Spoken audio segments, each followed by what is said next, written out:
देखो, रास करते करते प्रसंग आता है, एक गोपी को मान हुआ, बाकी सबको अभिमान हो गया। प्रेम में मान होना बहुत अच्छी बात है। मान तो श्रृंगार रस का एक अंग होता है। प्रेम में मान होना बहुत सुंदर है, लेकिन अभिमान नहीं होना चाहिए। अभिमान हमेशा संबंध को निष्क्रिय कर देता है।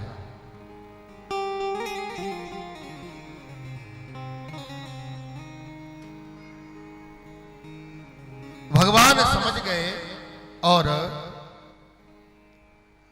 अनंत प्रजांगनाओं को वहीं पर छोड़ करके और एक विशेष गोपी को लेकर के भगवान अंतर्ध्यान हो गए। थोड़ी देर बाद जब गोपियों को होश आया,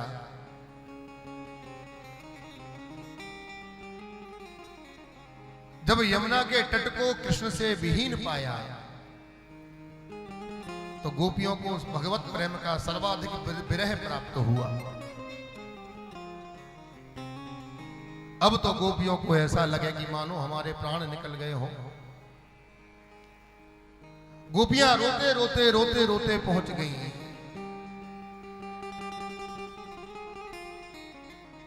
ऐसा विरह गोपियों को प्राप्त हुआ।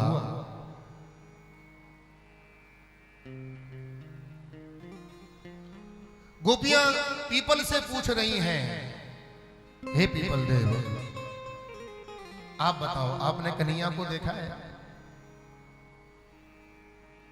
कोई उत्तर नहीं मिला तो गोपियां आपस में कहती हैं, अरे बहन, ये तो पुरुष है, पुरुष जाति का है।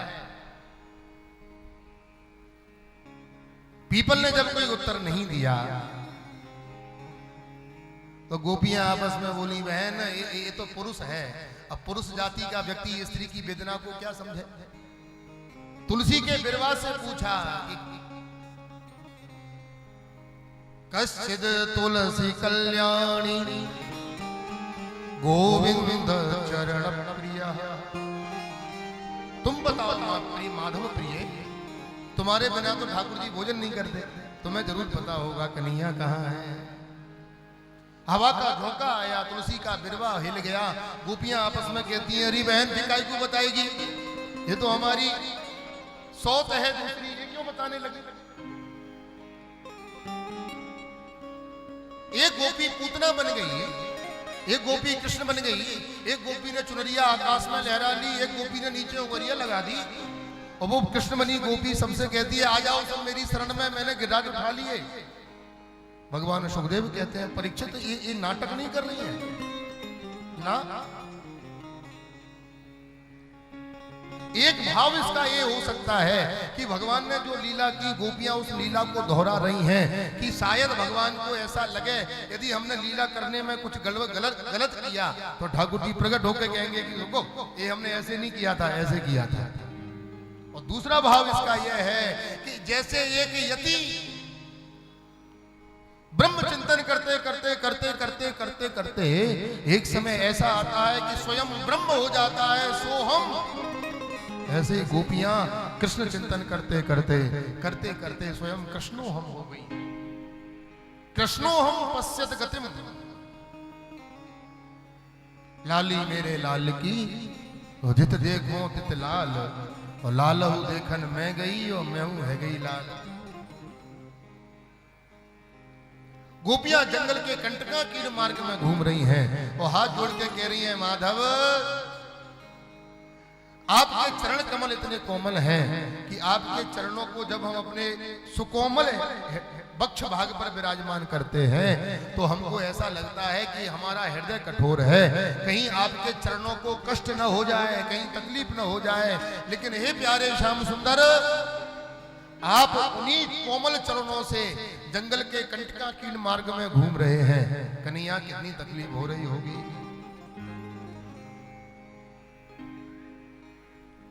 बाद में उस गोपी को भी मान हो गया, अभिमान।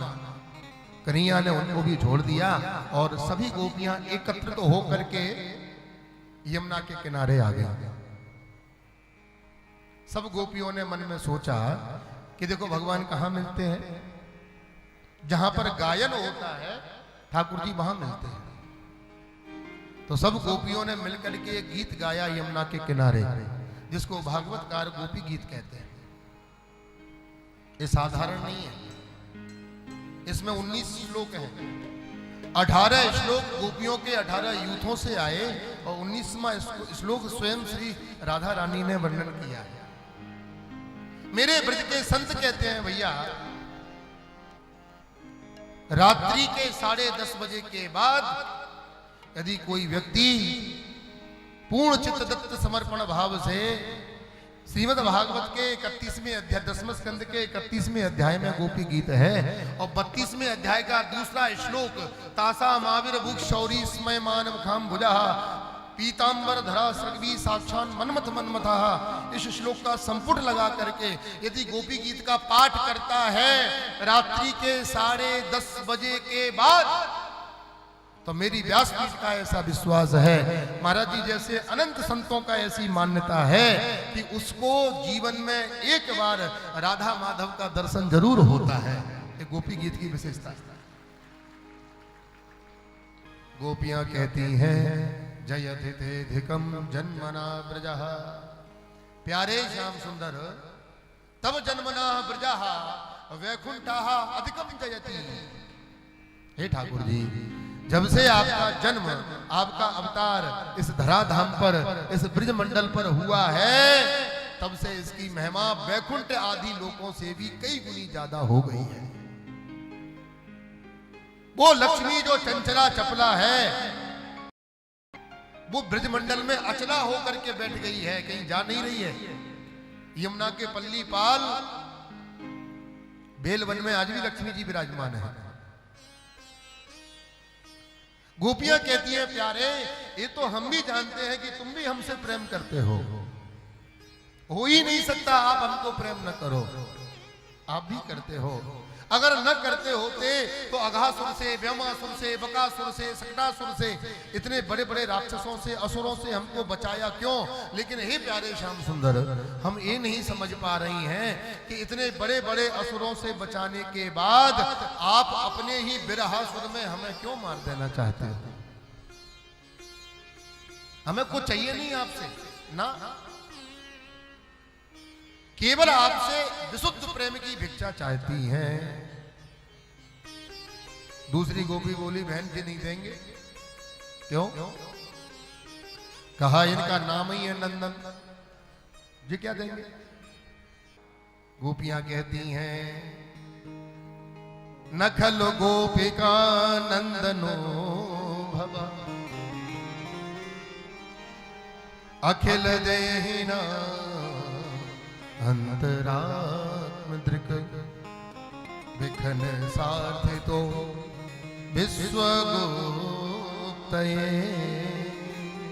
सख्य उदेवा सात्वतांकुले।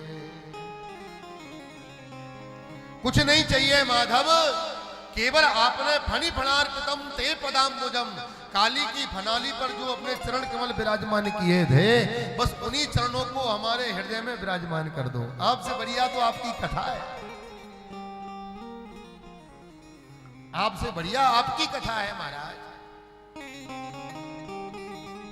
जो कम से कम रुलाती तो नहीं है, जो कम से कम तड़पाती तो नहीं है, जो कम से कम कहीं का छोड़ती तो नहीं है। अरे कथा कितनी मीठी होती है, जहां बुलाते हैं वहीं आ जाती है।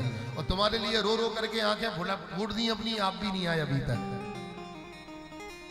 बंधुओं,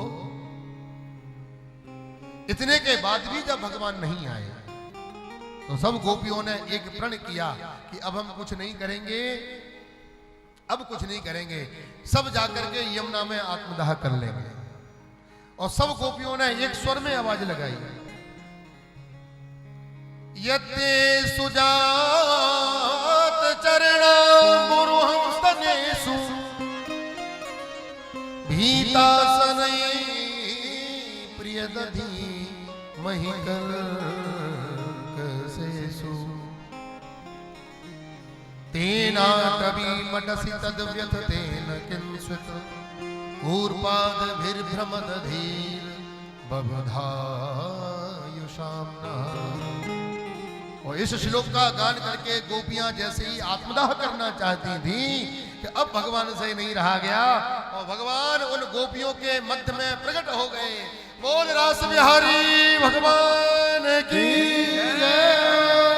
तासा माविर भूक्षौरी स्मयमान मुखाम्बुजा पीतांबर धरा सृजवीर साक्षात मन्मथ मन्मथा साक्षात मन्मथ मन्मथा। कौन प्रकट हुआ है? भाव देखिए आप, कौन प्रकट हुआ है? एक कटाक्ष का व्यंग्य आ रहा है यहाँ पे। सुखदेव जी डांट रहे हैं भगवान को व्यंग में।